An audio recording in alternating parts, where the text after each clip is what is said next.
రాష్ట్ర వ్యాప్తంగా అన్ని ప్రభుత్వ పాఠశాలల్లో మెగా పేరెంట్స్ టీచర్స్ మీట్ ఉత్సాహంగా జరిగింది. మంత్రులు, ఎమ్మెల్యేలు పీటీఎం మీట్లో పాల్గొన్నారు. విద్యార్థులు వారి తల్లిదండ్రులతో సమావేశమయ్యారు. పల్నాడు జిల్లా అచ్చంపేటలోని జిల్లా పరిషత్ ఉన్నత పాఠశాలలో జరిగిన పీటీఎం మీట్కు ఎమ్మెల్యే భాష్యం ప్రవీణ్ హాజరయ్యారు.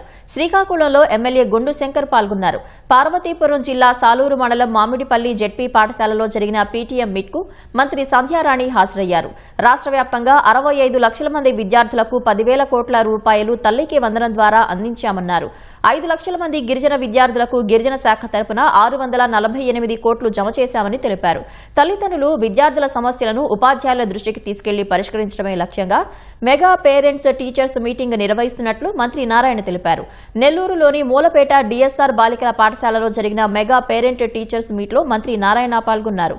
దాతల సహకారంతో నెల్లూరు కార్పొరేషన్ పరిధిలోని 15 పాఠశాలను అభివృద్ధి చేయనున్నట్లు మంత్రి నారాయణ తెలిపారు.